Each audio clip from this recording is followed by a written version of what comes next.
하나님께서 우리에게 주시는 말씀은 에베소서 6장 10절에서 20절까지 말씀인데요. 제가 봉독해 드리도록 하겠습니다. 끝으로 너희가 주 안에서와 그의 힘의 능력으로 강건하여지고 마귀의 관계를 능히 대적하기 위하여 하나님의 전신갑주를 입으라. 우리의 씨름은 혈과 육을 상대하는 것이 아니요 통치자들과 권세들과 이 어둠의 세상 주관자들과 하늘에 있는 악의 영들을 상대함이라. 그러므로 하나님의 전신갑주를 취하라. 이는 악한 날에 너희가 능히 대적하고 모든 일을 행한 후에 서기 위함이라. 그런즉 서서 진리로 너희 허리띠를 띠고 의의 호심경을 붙이고 평안의 복음이 준비한 것으로 신을 신고 모든 것 위에 믿음의 방패를 가지고 이로써 능히 악한 자의 모든 불화살을 소멸하고 구원의 투구와 성령의 검 곧 하나님의 말씀을 가지라. 모든 기도와 간구를 하되 항상 성령 안에서 기도하고 이를 위하여 깨어 구하기를 항상 힘쓰며 여러 성도를 위하여 구하라. 또 나를 위하여 구할 것은 내게 말씀을 주사 나로 입을 열어 복음의 비밀을 담대히 알리게 하옵소서 할 것이니 이 일을 위하여 내가 쇠사슬에 매인 사신이 된 것은 나로 이 일에 당연히 할 말을 담대히 하게 하려 하심이라. 아멘. 예, 오늘 말씀 10절 말씀 이어 계속 강설하도록 하겠습니다. 우리가 지난 시간에 끝으로라는 말씀 전했죠. 끝으로라는 말씀은 무슨 뜻이라고 그랬죠? 끝으로. 이것은 결론적으로 이 얘기도 뭐 그렇게 해석도 되지만 더 이렇게 맥락을 보면 이런 뜻이라고 그랬잖아요. 어떤 뜻이죠? 이제부터는, 그리고 남아있는 시간에, 그러니까 끝으로라는 이제 로이프라는, 그러니까 그러니까 투로이프라는 게 지금 그 단어인데 이 로이프라는 단어가 어떻게 쓰였냐면 원래 뜻은 남아있는 거, 남아있는 사람, 뭐 남아있는 시간, 이렇게 남아있는 걸 의미하는 거예요. 그러니까 이제부터는 남아있는 시간에 라고 전신갑주 얘기를 앞에 6장 9절까지 말씀과 연결해서 이 말이 튀어나올 때 그 의미는 뭐겠어요? 그러니까 이제부터는, 그리고 남아있는 너희의 시간들은 어떻게 하라? 싸울 준비를 하고 열심히 뭐 해라? 싸워라. 그럼 그 남아있는 시간은 두 가지로 볼 수 있는 거죠. 어떤 사람이 구원을 받으면, 근데 그 개인적인 얘기를 하기 전에 더 큰 얘기를 해야 되니까 남아있는 시간은 뭐냐면 우리만이 아니라 이 세대만이 아니라 다음 세대까지도 주님이 오시기 전까지는, 주님이 초림부터 재림까지는 뭐가 남아있는 시대인 거죠. 성취된 종말을, 완전한 종말 가운데 진전해가는 시대다. 그런데 종말이 시작됐으니 종말론적인 싸움도 시작됐다. 그러니까 주님을 믿는, 주님이 오신 이후의 신약의 교회들은 언제나 주님이 재림하기 전까지는 뭐가 남아있는 세월을 살아가는 존재들이에요. 종말론적인 싸움을 싸워갈 부르심으로 부름을 받은 자들이다. 그러니까 개인적으로 우리가 이 시대에 태어났으니 종말론적인 시대에 태어난 거잖아요. 그러면 우리는 누군가 회심하면 개인적으로는 이런 얘기가 되죠. 너희들이 이제 믿기 시작했니? 하나님이 말씀하시면, 그래, 내가 너에게 이런 은혜를 줬어, 이런 은혜를 줬어. 이게 구원이야, 복음이야. 그리고 언약의 복이야. 그게 네 속에 있다. 그렇게 하고, 근데 그러니까 이제 너희가 구원을 받았으니까 이제부터는, 그리고 남은 너희의 인생 속에는 뭐를 하다 가는 인생이라는 걸 덧붙여주고 있어요. 예, 영적인 싸움을 해야 되는 부름 속에 있다. 근데 그 부름은, 그 싸움은 사실은 본질을 보면 비유잖아요. 그 마귀라는 실제가 있고, 근데 뭐 마귀를 맨날 보고, 마귀를 뭐 맨날 소리 지르면서 쫓고, 일상생활 속에서 이건 마귀 역사고 이건 아니고 이런 식으로 가면 큰일 나요. 왜 그러냐면 마귀는 보이지 않는 존재며 마귀를 일거수일투족 우리가 그런 식으로 분별하면 큰 오산에 빠집니다. 예를 들어 볼까요? 여러분, 가난과 부함이라는 게 있죠. 마귀는 우리를 가난케 하는 존재일까요? 부하게 만드는 존재일까요? 엄밀히 얘기하면 우리는 이런 생각은 좀 해야 돼요. 모든 것의 주권은 누구에게 있죠? 하나님 섭리예요. 그러나 마귀는 하나님만 못한 존재잖아요. 그죠? 그리고 마귀는 타락을 했어요. 그래서 하나님의 섭리와 주권의 통제 속에서, 그죠? 그 손길 속에서 통제를 받으면서 마귀는 전능자의 능력으로 그런 걸 하는 게 아니고 그거는 그저 피조물일 뿐이잖아요. 그렇지만 인간보다는 훨씬 더 다른 차원의 세계 속에 있는 존재란 말이에요.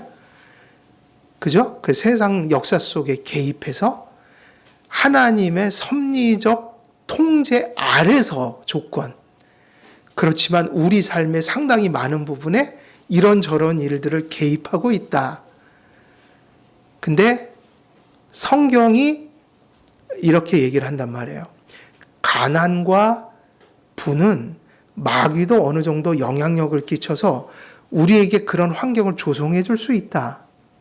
그러면 가난해지는 게 마귀의 역사입니까? 부해지는 게 마귀의 역사입니까? 가난하냐, 부하냐 이것만 얘기하면 바로 여러분 미궁에 빠져요. 하나님은 우리를 부하게도 하시고 가난하게도 하셔요. 그리고 가난과 부는 그거 자체는 중립적이어서 꼭 선하다고 할 수도 없고 꼭 악하다고도 할 수 없어요. 그저 이렇게 가는 게 답이에요. 가난하지만 믿음으로 가난을 잘 대처하면 가난 속에서 하나님의 은혜가 여전히 있을 수 있고요. 그리고 가난조차도 하나님이 영광을 받는 통로가 될 수 있다. 그러면 부는요? 부도 마찬가지예요. 하나님이 부를 주시기도 하고, 근데 그 부를 선용하면 그 부가 하나님 앞에 선한 방향으로 나아가면 그건 누가 주신 축복이라고 규정해도 돼요? 하나님이요. 근데 반대로 갈게요. 어떤 사람이 가난해졌는데 가난한 바람에 절망하고 마음이 굳어지고 믿음을 더 떠나가게 됐다고요. 원망하면서. 그럼 그 가난은 선한 겁니까? 악한 매개가 된 겁니까? 악한 매개죠. 그러니까 반대로 또 어떤 사람이 부해졌는데 부해지는 바람에 교만해졌고 부하게 주신 자원을 악한 도구로 썼다 그러면 그거는 선한 거예요? 악한 거예요? 악한 거죠? 그럼 답은 뭐죠? 가난하고 선한 거는 선도 아니고 악한 것도 아니고 그게 어떤 결실을 맺었는지를 봐야 된다. 그래서 제가 항상 말씀드리는 게 가난한 게 선이 아니라고요. 자꾸 우리는 가난하면 선한 아니에요. 그렇다고 부하면 선한 거예요? 그것도 아니에요. 중요한 건 뭐예요?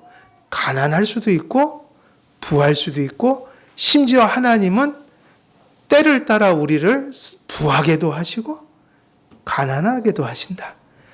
욥기를 요즘에 보니까 그걸 리얼하게 보죠. 그 욥이 뭐라고 고백했어요? 부하게도 하시고 가난케도 하시고 주시기도 하고 걷어갈 주권이 있는 분은 하나님이시다. 그러니까 가난한 거는 선도 아니고 악도 아니에요. 부한 거는요. 그것도 가봐야지 알아요. 그것도 선한 것도 아니고 악한 거라고 볼 수도 없어요. 마귀는 바로 이런 것으로 분별해야 돼요. 내가 가난해졌으니까 우리 집에 마귀가 들끓네? 이러면 이분은 성경을 떠난 사람이에요. 성경을 잘못 해석하고 있는 사람이에요. 내가 부자가 됐으니 하나님이 내게 복을 막 부어주시네? 아니요. 기다려 보셔야 돼요. 거기에 올인하면 안 돼요. 가난하든 부하든 그거 자체에 올인하면 성경을 떠나고 있는 거예요. 성경은 이렇게 분별하는 거예요. 마귀를. 마귀도 아까 그 구별을 해드렸어요. 하나님 같은 존재 아니라고요. 그렇지만 우리에게 개입해서 때로는 불을 사용하기도 하고 때로는 가난을 사용하기도 해요. 그러면 마귀는 어디서 발견하냐? 내가 가난해졌어요. 근데 가난해졌는데 자꾸 가난해진 것 때문에 불평하고 원망하고 나보다 조금 더 가진 자들 보면 질투하고 그러면서 점점 강팍해져요. 그러면 가난해진 것 자체가 문제가 아니라 가난 때문에 자꾸 하나님 앞에 떠나가면 그 가난을 통해 누가 역사하고 있다고 봐야 돼요? 마귀요. 마귀는 그렇게 분별하는 거죠. 그리고 내가 지금 이상하게도 일이 잘 풀려요. 갑자기 그냥 지질이 못 살았는데 집이 2채가 생기고 옛날에 강남에서 그런 부자들 많이 생겼잖아요. 여의도 개발하니까 갑자기 막 그냥 집값이 뛰어가고 땅값이 뛰어가고 근데 좋죠. 그게 사실은. 근데 그게 전부냐 그러면 아니에요. 이상해. 세월이 흐르다 보니까 자꾸 나를 보니까 점점 교만해지고 있어요. 예전에 안 하던 행동을 해요. 그리고 점점 하나님도 의지를 안 해요. 어느 순간부터는 이제 돈이 나를 지켜주는 것 같은 마음이 들고 그리고 어느 순간부터는 나보다 못 가진 자들 보면 괜히 깔보고 점점 그렇게 마음이 되더라. 그래서 내가 부자 된 후로부터 교회 잘 안 나간다. 그러면 그 분은 복이에요? 화예요. 그 안에서 뭘 봐야 돼요? 마귀를 봐야 돼요. 근데 그러니까 마귀에 대한 분별은 성경이 우리에게 마귀를 가르쳐주는 방식이에요. 물론 예수님 당시의 사도들 때는요. 비상적 사역이라고 그랬어요. 평상적 사역이라고 그랬어요. 그래서 하나님의 나라가 도래한 것을 예수님은요. 축기라는 형태, 우리가 보통 그렇게 부르는 그러니까 비범한 거, 마귀의 실체를 막 드러내는 거 있죠.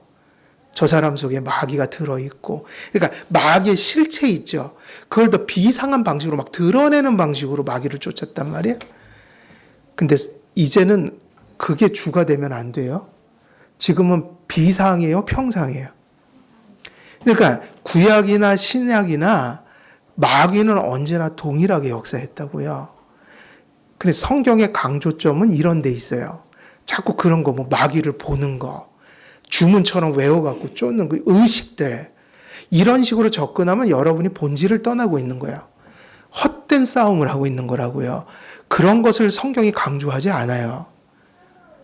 물론 성경에 나오는 사도 시대와 예수님 시대의 그런 축기적인 현상은 비상한 방식으로 봐야 돼요. 바울이 실제로 마귀들하고 대화하고 지금은 그렇게 사도들처럼 하면 안 되잖아요. 우리날. 그죠? 싸움은 본질로 가야 돼요. 본질. 그거는 하나님 나라의 도래를 비상한 방식으로 표했던, 그죠? 마치 그 오순절의 방언과 혀처럼 이렇게 가시적으로 나타났던 성령의 역사는 시대가 바뀐 시대의 표적이었다고요. 반복되는 현상이 아니란 말이에요. 마귀를 사실은 그 기원을 어디서 마귀론을 정립해주고 있죠? 우리는 성경 어디서 봐요? 마귀를 제일 아주 매우 중요한 그게 성경 구절이에요. 창세기 3장이요. 거기에 거의 모든 게 다 나옵니다. 마귀. 그리고 어찌 보면 제일 자세해요. 마귀는 창세기 3장에서 사실은 마귀는 육체가 있어요, 없어요? 없다고요? 그러니까 마귀를 육체적으로 자꾸 보면 돼요? 안 돼요? 물리적으로? 그 자꾸 봤대요. 뭘 봤는지를 모르겠어요. 마귀는 몸이 없다고요. 정신적 존재라고요. 인격적 존재. 지정의가 있는데 인간은 몸도 있고 뭐도 있어요? 영혼도 있죠. 우리가 죽으면 부활하기 전까지는 그 상태로 있다고요. 인격만 있는 거, 몸은 없고. 근데 정신적으로 존재할 수 있다고요. 창세기 3장에서 마귀의 형상을 딱 한 단어라도 얘기한 부분이 있나요, 없나요? 마귀의 뭐 물리적인 현상을 봤다느니 있어요, 없어요? 없잖아요. 누구 속에 들어갔다는 얘기만 해요. 뱀 속에. 그럴 수밖에 없죠. 마귀는 몸이 없으니까 할 얘기가 없어요. 이렇게 생겼느니 저렇게 생겼느니. 천사들의 날개는 비유예요. 천사들도 몸이 있어요, 없어요? 천사가 뭐 잠자리예요? 날개 없다고요. 그건 비유라고요. 천사는 영이에요. 정신적 존재, 정신적, 인격적 실체지 형상이 없어요. 그러니까 지금 그려놓은 천사는 다 가짜예요. 큐피드 같은 거. 특히 날개 그려놓은 거는 그리스 신화에서 나온 거라고요. 기독교가 그 영향을 받아서. 천사 이렇게 털 달린 거 있죠? 그런 거 없어요. 중요한 건 창세기 3장은 본질을 가르쳐주고 있는데 많은 얘기를 안 해요. 그리고 여러분 성경은 마귀에 대해서 세밀한 것들을 구체적으로 되게 많이 얘기해요. 별로 얘기를 안 해요. 별로 얘기를 안 해요. 계속 중요한 걸 반복해요. 근데 왜 이렇게 사람들은 성경이 얘기하지 않은 것까지 보고 경험하고 성경이 얘기하지 않은 것을 성경보다 더 많이 얘기해요. 바로 그게 성경을 떠나가는 현상이라고요. 성경은 우리가 마귀에 대해서 알아야 될 걸 다 기록해 놨어요? 안 해놨어요? 성경만큼만 알면 됩니다. 그럼 보면 창세기 3장에는 뭐를 얘기하냐면 우리가 지금 이 시대의 교회나 퇴마사들이나 저 무속에 빠진 자들이 얘기하는 식의 마귀를 얘기하지 않아요. 무슨 얘기를 하냐면 그 얘기를 하죠. 창세기 3장에서 그리고 신약에 가면 그걸 그대로 반복해요. 예수님도 반복하고 사도들도 반복한다. 거짓말한다, 얘가. 다른 걸 알 필요가 없어요. 뭐 한다? 그게 본질이다. 우리의 싸움은 소리 지르고 악을 쓰고 뭐 이상한 메커니즘과 의식을 만들어내고 이런 게 아니라 우리의 싸움의 본질은 뭐예요? 사탄이 뭐라는 걸 알려주신 거죠? 거짓말쟁이다. 그래서 인류가 아담 안에서 이 비참을 겪게 된 게 그대로 창세기 3장에 나오잖아요. 단 한 가지 때문에 그렇게 된 거예요. 정령 이걸 먹으면 어떻게 되리라? 근데 간단해요. 왜 이렇게 됐죠? 거짓말을 해갖고 아담과 하와가 정령 죽지 않는다는 생각을 넣은 거예요. 마귀의 본질은 거기에 있어요. 거짓말한다. 그럼 거짓말하는 마귀의 역사가 중요한 게 아니라 뭘 거짓말 하려고 그렇게 달려드는 거예요? 정령 죽으리라. 마귀를 몰라서 죽는 게 아니라 하나님의 말씀에서 시선을 돌려서 죽는 거예요. 마귀와의 싸움은 그게 잘 싸우는 거예요. 하나님만 바라보는 거예요. 왜? 마귀의 무서움은 거기에 있으니까. 우리로 하여금 정령 죽는 것을 죽지 않는다고 만들어 놓는 거예요. 그래서 사도들이 뭐라 그러죠? 마귀는 뭐다? 거짓말장이에요. 나올 거 다 나와요. 창세기 3장 볼까요? 그래서 결국 아담과 하와가 누구와 분리돼 버렸어요? 쫓겨났잖아요. 관계가 파괴됐잖아요. 그러니까 신약에서 뭐라 그래요? 사도들이 마귀에 대한 우리가 지금 관심 갖는 그런 얘기 없다니까요. 지금 그렇게. 무슨 얘기를 하냐면 그 거짓말에 속아 넘어가면 죽는다는 거예요. 무지막지한 얘기를 하고 있는데 그건 관심을 안 갖고 자꾸 이상한 거래요.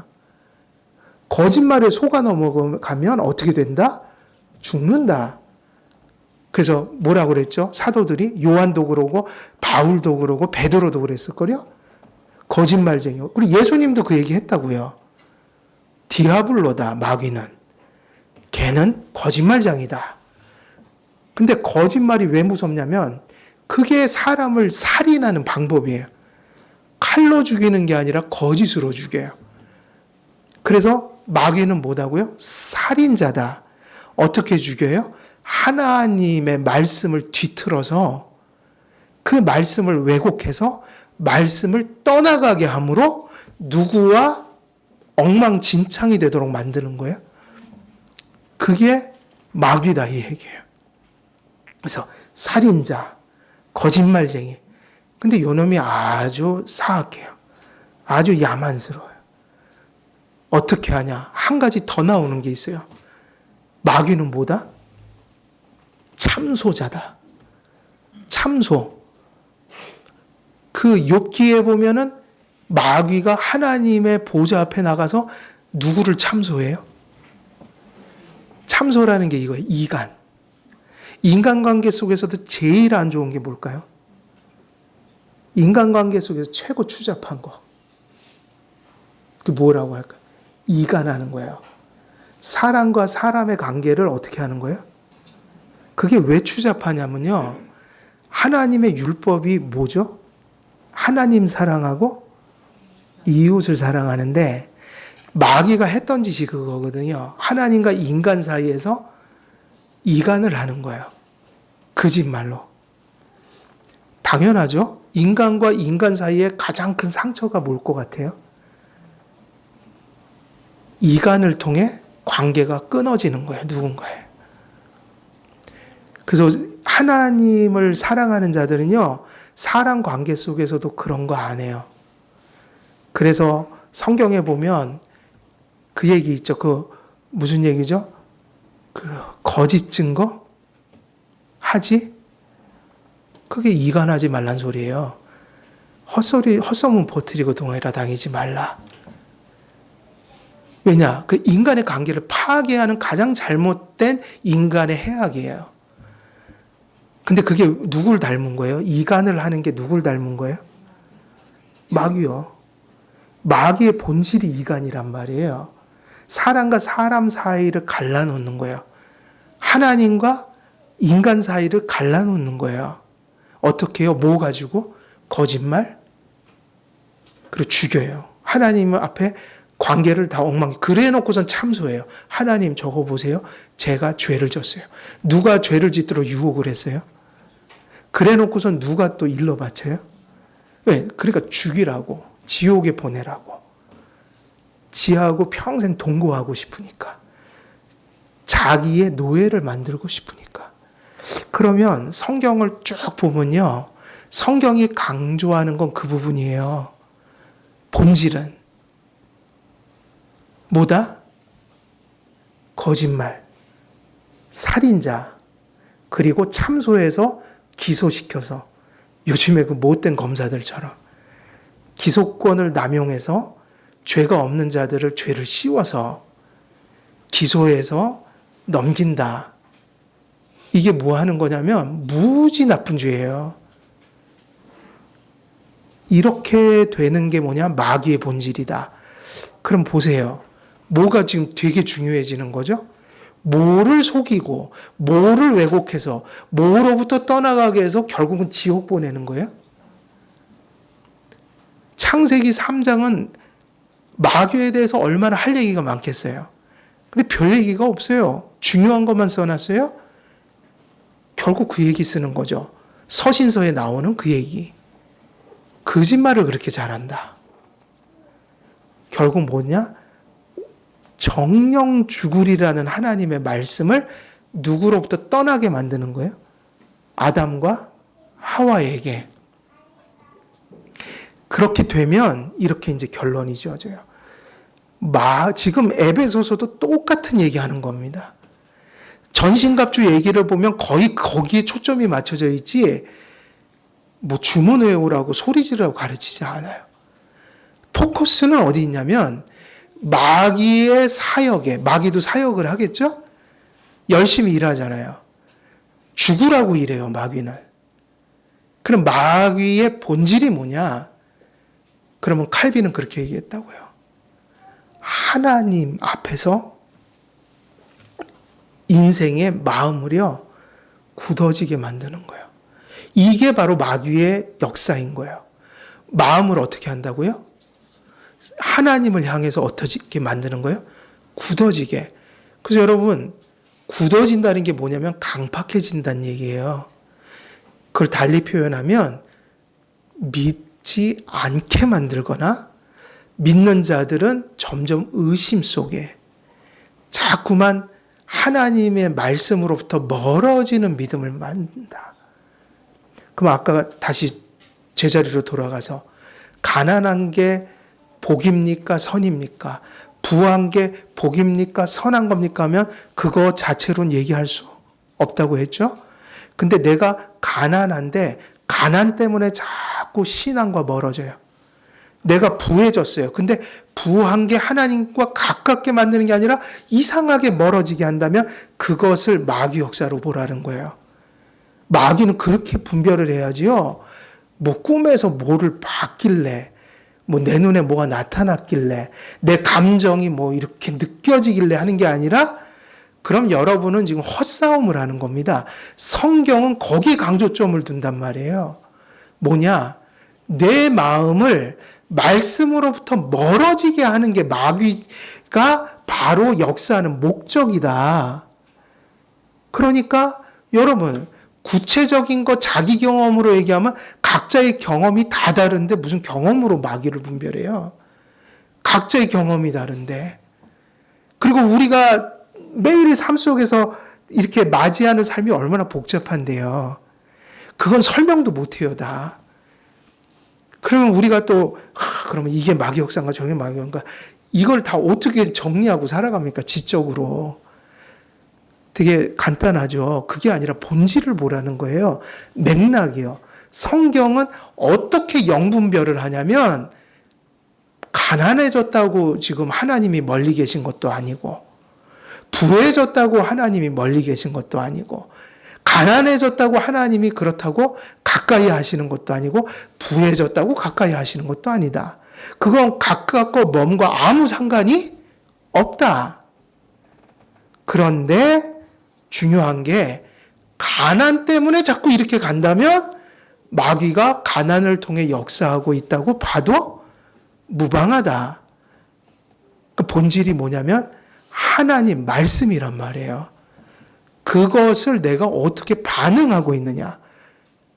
그래서 내가 지금 처한 상황들은 중립적인 문제일 수 있으나, 이럴 수도 있고 저럴 수도 있으나, 그게 자꾸만 나를 어디로 이끌어가는 것을 보니 이거는 불안하다.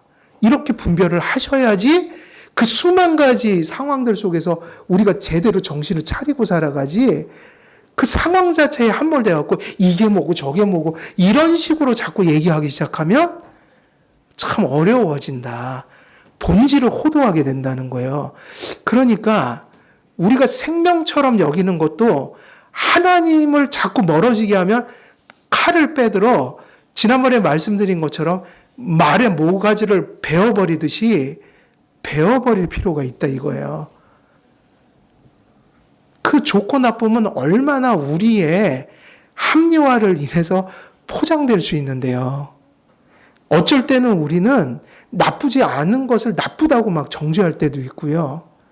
정말 버려야 될 것을 엄청난 합리화를 가지고 또 포장해낼 때도 있는데, 그래서 이런 영역 속에 있는 건 참 힘들다는 거예요.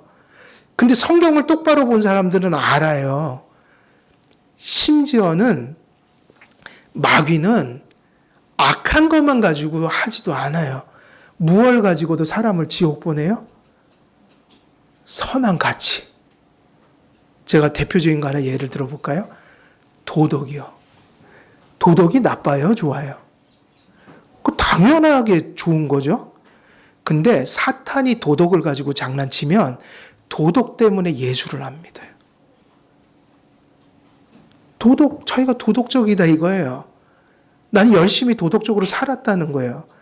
그러니까 나는 회개할 죄가 없다는 거예요. 그 사람은 도덕을 마귀적으로 지금 적용받고 있는 거예요.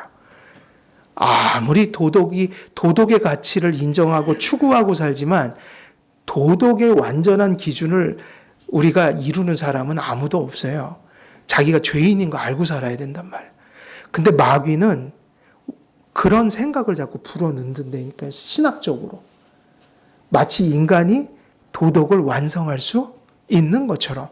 그러면 그게 완전주의, 퍼펙셔니즘이란 이단 사상이에요. 그럼 그게 들어간 사람들은 결국 마귀가 뭘 가지고 지금 역사하는 거예요? 도덕 때문에 예수를 배척하게 만든단 말이에요. 그러니까 함부로 판단하면 돼. 도덕이 나쁘다는 얘기가 아니니까. 우리가 반도덕으로 가면 돼야 안 돼요? 도덕 폐기론으로 가면 또 이단이 된다고요. 그러니까 도덕이 아니라 마귀가 도덕을 사용할 수 있다는 사실을 알아야 된다. 심지어는 우리의 경건이 우리를 또 시험할 수 있나요, 없나요? 있죠? 여러분, 우리가 교만해질 때가 막 살 때예요? 경건하게 살 때예요? 경건하게 살 때 우리는 가끔 교만해져요. 내가 이렇게 하나님 앞에 경건한데. 근데 그 마음은 나쁜 거단 말이에요. 그거 자랑하면 안 되잖아요. 근데 우리 부패한 본성이 남아있기 때문에 이상하게도 그 선한 것 때문에 또 악해져요. 놀랍죠? 그래서 싸움이라 이거예요. 분별해야 된다. 또 이 얘기하면 또 그럼 경건하게 살지 말자는 소리예요? 이러실 수 있잖아요. 그 소리가 아니라 경건을 추구할 때 경건조차도 우리가 허물어지는 이유가 될 수 있느니 잘 할 때 조심하자 이 얘기예요. 우리가. 그러니까 이게 뭐 이렇게 수학처럼 1 더하기 1은 2구가 아니라 우리가 헤아릴 수 없는 상황들이 지나가고 맞이하고 할 때 성경의 본질을 잃어버리면 분별 못한다는 거예요. 마귀를 자꾸 이상한 데서 찾으면. 마귀의 목적이 뭐라고요? 우리의 마음을 굳어지게 하는 거다. 강팍하게 만드는 거다. 근데 그게 그냥 강팍이 아니라 누구에 대해서 멀어지게 하는 거예요? 하나님 말씀이요. 말씀은 하나님 바라보는 통로니까 하나님을 멀리하게 된다. 그러면 그것에 거치는 모든 것이 뭐인 거예요? 마귀가 목적하는 것들이다. 그럼 바울의 지금 말씀대로 하면 지금 사도 시대잖아요. 이때는 비상적 사역을 했던. 근데 바울은 말씀을 적을 땐 본질을 적어놨어요. 그래서 무슨 얘기했냐면 6장 9절까지 있는 복음을 얘기하고 바로 마귀들이 그거를 노려 이 얘기를 하고 있는 거 아니겠어요? 그러니까 그걸 지켜내는 게 너희의 싸움이니까 전신갑주를 입어. 근데 이거를 단순화시키면 이렇게 돼요. 앞에 얘기했던 게 뭐죠? 말씀 아니에요. 복음 아니에요. 그러면 마귀는 누구다라는 마귀의 본성을 가르쳐 줬어요? 마귀는 바로 그걸 허무는 존재야. 어떻게 허무냐면 거짓말로. 그리고 그것으로 너희가 가진 생명을 죽이려고 달려들어. 그리고 너희를 참소하는 자다. 이거를 막으려면 이제 어떻게 할까 얘기니까 창세기 3장도 똑같은 얘기하고 있고 서신서를 보면 모든 마귀론의 본질은 지금 제가 말씀드린 거기에 초점이 맞추어져 있으니 그것을 놓치면 마귀를 분별할 수가 있을까요? 없을까요?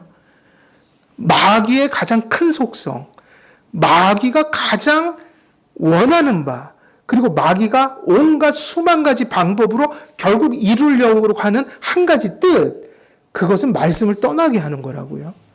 그래서 고린도서 같은 데 보면은 그 미혹의 영들이 안 믿는 자의, 불신자의 마음을 미혹하여 그들이 그리스도를 믿지 못한다고 할 때 포커스가 어디 있는 거예요? 뭐를 못 받게 하려고 그러는 거예요? 하나님의 말씀을요. 그 종교개혁자들이 솔라 스크립투라, 오직 성경으로 돌아가자. 마귀론도 성경 안에서 봐야 된다고요. 주관성에 함몰되면 안 되고 성경이 강조한 바를 따라서 가야 된다고요. 그러면 마귀를 확실히 분별할 수 있어요. 그 영분별은 보는 게 아니라고요. 아유, 저기 두 사람이 앉아있네, 저기. 우리 교인은 60명인데 왜 오늘따라 63명이 앉아있지? 내가 오늘 하나님께 능력을 받았어요. 저는 봅니다. 여러분 세보세요. 60명밖에 못 세죠? 저는 3명을 더 세요. 이러면 우리 교회 부흥돼요? 이게 부흥이에요? 이러면 큰일 나요, 그날부터. 그렇게 분별하는 게 아니라고요. 영분별은 성경을 분별해야 돼요. 성경을 분별하고 성경이 가르쳐준 그 가르침을 따라 하나님이 싸우라고 한 그 놈을 봐야 된다고요. 그게 현상적으로 가면 안 되고 바로 그 모든 것들을 아우르는, 그걸 분별하는 판단의 기준, 그것이 하나님의 말씀으로부터 우리를 왜곡시키고 떠나가게 만들고 의심하게 만들고 부인하게 만드느냐. 그러면 가차 없어요. 칼을 빼면 돼요. 되게 단순하잖아요. 그렇게 역사하는 것을 우리가 막 받아들이면 되겠어요? 그럴 수 없잖아요. 그러니까 성경대로 마귀를 우리가 분별해야 된다. 그래서 이제부터라는 얘기가 바로 그 얘기를 하고 있다. 이런 맥락 속에서 이제 싸움을 우리가 시작해야 된다는 그 원리를 얘기하고 있다. 그래서 그리스도를 믿어 그리스도 안에서 하나님의 자녀가 된 성도들은 그리스도의 십자가를 통해 성취된 하나님의 화목과 화평을 누리는 바로 그 시점에서 동시에 그것이 있다는 이유로, 그게 들어왔다는 이유로, 그게 성취됐다는 이유로 무엇이 시작된다고 봐요. 이게 마귀론이란 말이에요. 바로 그것을 빼앗기 위해서 누가 역사한다는 걸 우리는 상기하고 살아야 돼요. 마귀와의 뭐가 시작되는 거예요? 싸움. 근데 마귀는요, 그게 없으면 달려들지 않는다고요. 무엇이 성취됐기 때문에 그 성취된 것을 부셔내려고 달려드는 거예요. 그게 구속의 성취요 복음. 하나님의 말씀이니까 누군가가 그 말씀을 받아들여서 구원을 받고 그 구속이 한 사람 안에 실현되면 그때부터 누가 달려붙어요? 마귀가요. 왜요? 마귀는 바로 그것을 허무는 게 그놈의 역사의 목적이니까 무엇을 빼앗으려고 하면 그 분명한 대상을 정리해야 돼요. 여러분의 생명을 뺐는데 마귀는 관심 없어요. 필요하면 더 건강을 줄 거예요.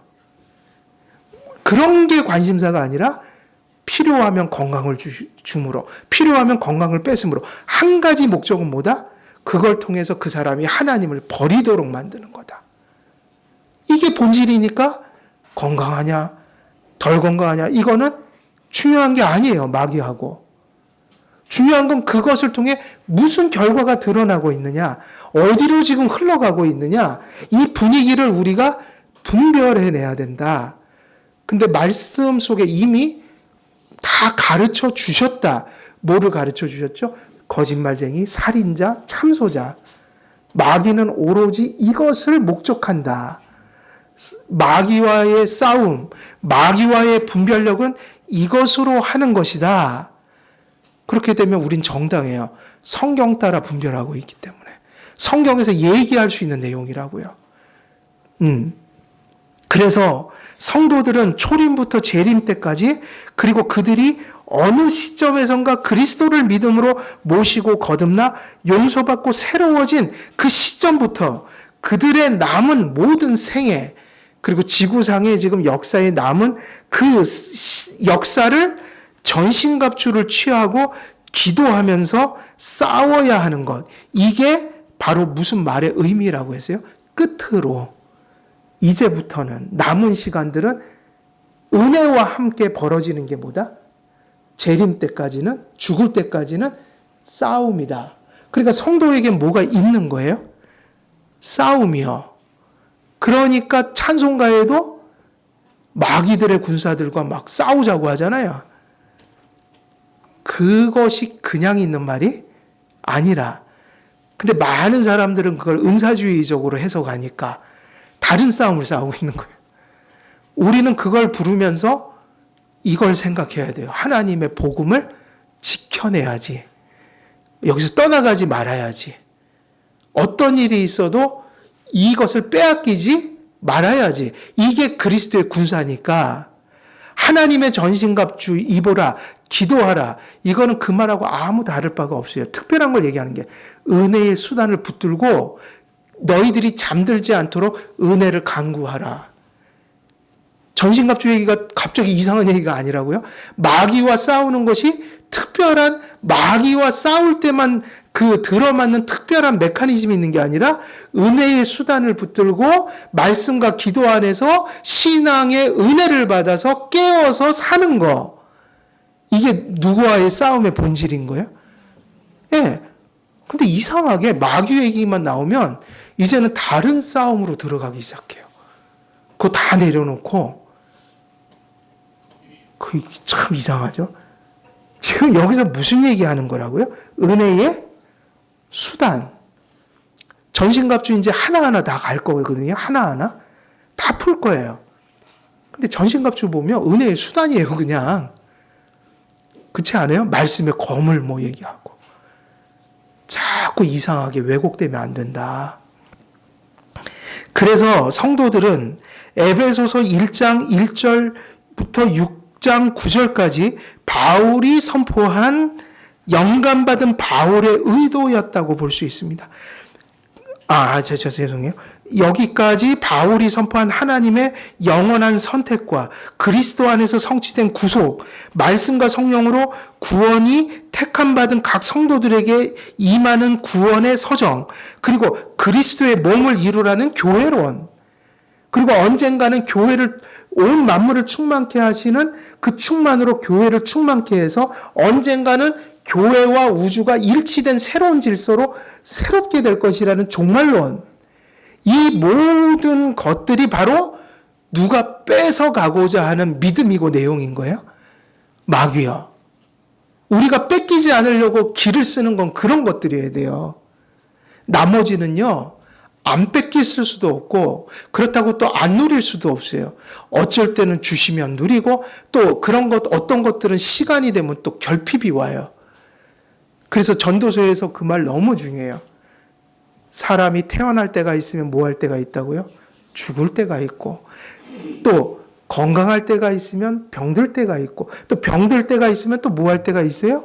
나을 때가 있고, 사랑할 때가 있으면 인간관계도 갑자기 틀어져서 미워할 때가 있고, 바람이 불 때가 있으면 또 바람이 안 불 때가 있고, 비가 올 때가 있을 때가 있고, 또 비가 그칠 때가 있고, 아무것도 예측할 수 없도록 하나님이 그렇게 해 놓으셨다. 그래갖고 사람들이 그것 가지고만 사는 게 아니라 영원하신 하나님을 바라봐야 산다는 걸 알게 해서 그 교차하는 삶 속에서 뭐를 바라보게 하려고 그렇게 하셨다는 얘기예요. 영원을 바라보도록. 영원이라는 게 나오잖아요. 그렇게 보면 죽으려고 안 뺏기려고 하는 게 뭐냐 하는 게 되게 중요해요. 나머지는 안 뺏긴다고 안 뺏기는 거 아니에요. 그거 어쩔 수가 없어요. 그냥 우리가 노력하면서 사는 거지, 하나님의 섭리 속에서 어쩔 때는 막 풍요롭다고 어쩔 때는 또 결핍이 오기도 하고 이게 잘 됐다가 안 되기도 하고 이런데, 이거는요 원래 세상을 그렇게 하나님 만들어 놓으셔서 우리는 벗어날 수가 없어요. 그러니까 그건 되게 지혜롭지 못한 거예요. 안 뺏기려고 하는 게 있긴 있어야 되는데 절대적으로 안 뺏기고 살 수 있는 게 상당히 많지는 않다. 그러니까 거기에 목숨 걸고 살지 말라는 거예요. 그게 가치 없다는 게 아니라 절대 가치는 아니니까 그런 거는 받아들이면서 살아야 되죠. 일부러 뺏길 필요는 없지만 어쩔 수 없이 뺏겼다면 빨리 털고 일어나 하나님을 의지해야 된다고요. 근데 사람들은 어리석어서 절대로 붙들어야 될 것은 그렇게 지키려고 하지 않고, 이럴 수도 있고 저럴 수도 있는 건 죽으라고 지키려고 하니 그 싸움이 애초부터 싸워지겠느냐 하면 에베소서는 그걸 일깨우고 있다. 지키라는 얘기예요. 마귀는 그걸 빼앗는 존재고 지켜야 한다. 그래서 그러므로 성도가 영적 싸움을 싸우고 복음과 복음의 열매를 지킨다는 의미는 절대로 인본주의적인 의미에서 그런 걸 논할 수조차 없다. 그 보이지 않는 마귀와 온갖 수만 가지 수단과 방법을 사용하는 마귀와의 싸움 속에서 우리가 인본주의적인 삶을 살면은 그 싸움을 이겨낼 수가 없다. 그래서 무슨 주의로 살아야 됩니까? 우리는 신본주의로 사셔야 돼요. 영적 싸움은 성도의 인격과 의지 속에 나타나는 바이지만 이러한 인격적 열매들은 오로지 누구와 바른 관계를 맺을 때만 가능한 거예요? 하나님. 근데 여러분, 우리가 어떻게 하나님과 바른 관계를 맺어요? 하나님 앞에 어떻게 관계를 우리가 바로 맺냐고요? 누구의 복음만이 우리를 화목하게 만든다고 그랬어요? 그리스도의 복음만이. 그래서 복음이 그렇게 중요하다. 하나님과의 바른 관계 안에서 복음을 붙드는 삶 외에는 그걸 이길 길이 없다. 그런 이 말씀이 되게 논리적이지 않아요. 그러니까 그래서 비운 거죠. 여러분, 지키려고 하는 게 뭐죠? 말씀과 복음이었죠. 근데 전신갑주를 보면 또 다 무슨 얘기 나와요? 뭐 복음에 뭐 평안에 뭐를 신고 뭐 무얼 쓰고 하는데 거의 다 말씀과 복음이 또 다시 반복되니까 받은 복음은 또 복음을 붙들어야만 되는. 그러니까 복음을 지키기 위해서 복음을 붙들어야 돼요. 이해되시죠? 그러니까 이게 논리적인 얘기는 아니에요. 지금 뭘 강조하죠? 너희가 살 길은 무 안에 있다는 얘기예요? 복음 안에, 그리스도 안에. 이거 되게 중요해요. 그러니까 정신을 거기다 집중해야지 자꾸 마귀론이라고 그래서 이상한 데로 가고 이 내용이 싹 생략돼 버리면 그야말로 그거는 샤머니즘에 전락돼 버려요. 조심스러운 일이에요. 하나님의 은혜가 인격 안에 임하여 하나님의 주권적인 뜻이 하나님의 자녀의 인격 속에 성취되는 것입니다. 성도가 싸우는 것도 사실이지만 우리가 싸운다는 말 자체가 너희들 싸우라고 명령하셨지만 인격, 내가 싸우는 거잖아요. 그죠? 그러니까 누가 싸워야 돼요? 여러분이 지켜내야 돼요. 근데 중요한 게 우리 인격은 누구의 은혜가 없으면 아무것도 못해요? 그래서 하나님 주권을 얘기하는 거라고요. 우리가 하는 거지만 하나님이 주신 것으로만 할 수 있어요. 그래서 절대 우리가 했다고 하면 안 되고 우리는 무엇으로 했다고 얘기해야 돼요? 은혜요. 그래서 우리가 항상 이거 두 가지를 같이 생각해야 돼요. 받아야 된다. 그리고 내가 해야 된다. 왜? 은혜를 받는 거는 인격이 그렇게 되라고 주신 거잖아요. 그러니까 내가 하는 건데 내가 했다고 해서 내가 했다고 그러면 돼요? 안 돼요? 안 된다. 그것의 모든 원인은 하나님께 있다. 그러니까 하나님의 은혜를 구하면서 인격적으로, 지성적으로, 의지적으로, 정서적으로 우리가 열심히 지켜내려고 해야 된다고요. 그러니까 여러분 속에 그게 나타나면 여러분 속에 뭐가 있다고 우리가 얘기하는 거예요. 은혜가 임했구나. 그러니까 여러분의 은혜는 여러분의 인격으로 증거해야 된다고요. 그러니까 말로만 하면 안 돼요. 왜냐하면 은혜는 그렇게 주신 게 아니니까요.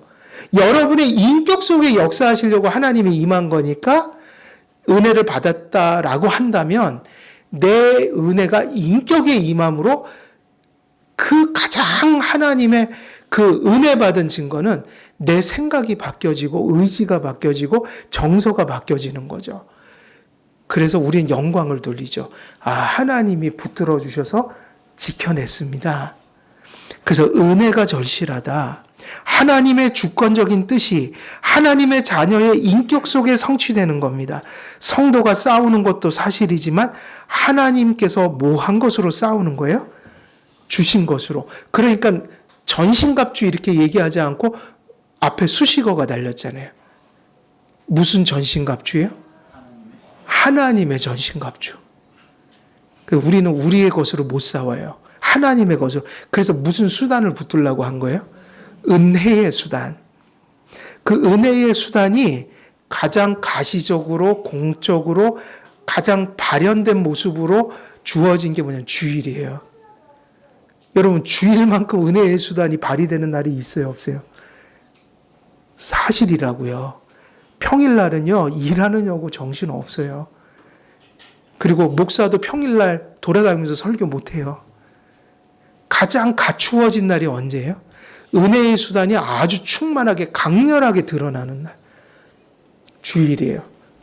이런 게 주일관도 포함되어 있다고 봐야 돼요. 주일 성수해야 돼요. 그래서 그러므로 영적 싸움은 우리를 통해 하나님께서 싸우시는 싸움이라 할 수 있다. 주님의 것으로 싸우니 우리의 인격이 싸우고 있지만 사실은 하나님이 싸워주시는 것이다.